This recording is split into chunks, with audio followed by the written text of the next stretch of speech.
सरकार के 5 वर्ष पूरे होने को आए। सरकार ने अपने घोषणा पत्रों में वादा किया था कि सरकार यदि हमारी आती तमाम संविदा कर्मियों का स्थायीकरण करेंगे, पंचायत शिक्षक विद्यालय सहायकों का स्थायीकरण करेंगे। परंतु 5 वर्ष पूरे होने को आए और उसके उपरांत भी तमाम पंचायत शिक्षक विद्यालय सहायकों का स्थायीकरण अभी तक बाकी है, तमाम संविदा कर्मियों का स्थायीकरण अभी तक बाकी है। एक बार फिर तमाम पंचायत शिक्षक विद्यालय सहायक यहाँ शहीद स्मारक पर आज आंदोलन के रूप में पहुंचे। मैं राजस्थान सरकार को बता देना चाहता हूँ, आज जब हमने सीएम हाउस यहाँ से कूच किया, राजस्थान के शासन प्रशासन ने हमें रोकने का प्रयास किया। मैं बता देना चाहता हूं, यदि राजस्थान के तमाम पंचायत शिक्षक विद्यालय सहायक तमाम संविदा कर्मियों का स्थायीकरण नहीं होता तो आज यहाँ शहीद स्मारक से राजस्थान के संविदा कर्मी एक बहुत बड़ा आंदोलन लेकर निकलेंगे। और मैं बता देना चाहता हूँ, जब तक हमारा स्थायीकरण नहीं होता, राजस्थान सरकार से हम आर पार की लड़ाई जारी रखेंगे। और ये जो लड़ाई है, ये निर्णायक लड़ाई होगी। नरेंद्र चौधरी, प्रदेश अध्यक्ष, संयुक्त संविदा मुक्ति मोर्चा, राजस्थान। देखिए, ये निश्चित रूप से जो आपने बात की, ये बिल्कुल सही है। राजस्थान सरकार, चाहे ये सरकार हो चाहे पुरानी सरकार हो, हमसे बार बार वादा किया, अपने घोषणा पत्र में स्थायीकरण का वादा किया, परंतु स्थायीकरण आज तक नहीं हुआ। मैं बता देना चाहता हूं, पिछले 15 वर्षों से लगातार हम संघर्ष करते हुए आ रहे हैं। स्थायीकरण की आस में हमारे 72 साथी जो पंचायत शिक्षक विद्यालय सहायक और पंचायत सहायक से हैं, वो 72 साथी तो स्वर्ग सिधार चुके हैं। और अभी तक भी आप देख रहे होंगे कि स्थायीकरण की आस को लेकर यहाँ पर बैठे हुए हैं। आज मैं एक बार बता देना चाहता हूं, जिस तरीके से 2008 में घोषणा पत्र में हमसे वादा किया था, वह वादा हमसे इस राजस्थान सरकार को पूरा करना पड़ेगा। हम वादों के भरोसे अब नहीं रुक सकते। स्थायीकरण जब तक नहीं होगा, पंचायत शिक्षक विद्यालय सहायक तमाम संविदा कर्मियों का आंदोलन लगातार जारी रहेगा।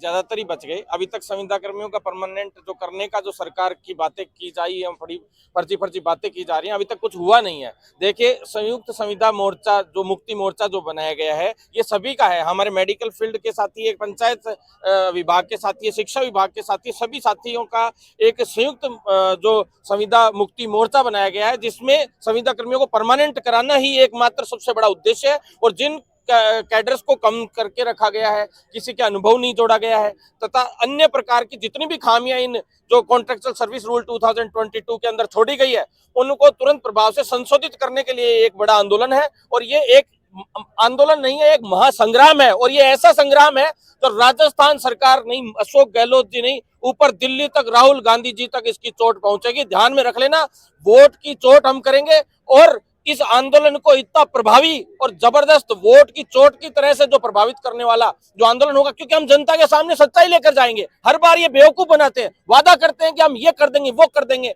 ऐसा कर देंगे, वैसा कर देंगे, लेकिन मिलता कुछ नहीं है। लास्ट में सिर्फ और सिर्फ कहते हैं, गहलोत साहब कहते हैं मैं जादूगर हूं। जादूगर है, वास्तव में अशोक गहलोत साहब जादूगर है, क्योंकि इन्होंने तो ऐसा कर दिया कि आपको परमानेंट कर दिया, कह रहे हैं परमानेंट कर दिया। परमानेंट कहां से कर दिया? जादूगर क्या करता है? 500 का नोट लेता है, 500 का नोट यूं कहता है हाथ में, ये लो पकड़ो, फिर वो गायब कर देता हाथ में से। तो हमें तो नौकरी दे दी, परमानेंट का जो है बेवकूफ बना के परमानेंट का हाथ में पकड़ा दिया सिस्टम, और कह दिया कि तुम तो परमानेंट हो गए। और जब हमने मुट्ठी खोली तो उसमें परमानेंट नाम की कोई चीज दिखाई नहीं दी, क्योंकि कॉन्ट्रेक्चुअल सर्विस रूल्स बनाए गए, नाम ही कॉन्ट्रैक्ट रख दिया आपने सर्विस रूल्स का। तो क्या आप परमानेंट किस तरह से करेंगे? आप लोगों के पास जो नियम आपने बनाए हैं, उनमें बहुत ही ज्यादा बेवकूफी भरे काम किए गए हैं। पता नहीं कैसे अधिकारी नियम बनाने के लिए इसमें बैठाए गए हैं, किस तरह के लोग इसमें बैठाए गए हैं, हमें तो यह समझ में नहीं आता। जब आप नियम बना रहे थे तो सभी कैडर्स को बुलाकर, सभी संविदा कर्मियों को बुलाकर एक परफेक्ट तरीके से इनका जो सुनियोजित तरीके से प्लान करना चाहिए था। और अब अगर हमारी मांग पूरी नहीं होती है तो राजस्थान सरकार कान खोल के सुन ले। सीएम हाउस आज जब हमने चढ़ाई करने की हमारे साथियों ने प्रयास किया तो उस वक्त यहाँ पे महिला पुलिस कांस्टेबल्स की एक टुकड़ियां आगे लगा दी गई। ये बहुत बड़ी शर्मनाक बात है। अरे इतना क्या डरते हो हमसे? हम तो आपको अब गांव में नहीं घुसने देंगे। अगर यहाँ रोक लोगे, गांव में थोड़ा ना रोक लोगे। हमारे गांव में वोट मांगने तो तुम ही आओगे, आना पड़ेगा, लेकिन हम नहीं रुकने वाले। ध्यान में रख लेना, परमानेंट होने चाहिए एक एक संविदा कर्मी, नहीं तो अशोक गहलोत जी कान खोल के सुन लेना, आपके कान के पर्दे और ड्रम हम ही। सरकार महिला कांस्टेबलों को आगे करके जो घिनौना कृत्य आज किया है, हम अभी भी कह रहे हैं। अभी हमारा चाय का समय मुख्यमंत्री निवास में था, लेकिन हो सकता है डिनर हमको वहीं करना पड़े। और मुख्यमंत्री जी उदयपुर जाए, उदयपुर में छुपे, चाहे जोधपुर में जाके छुपे।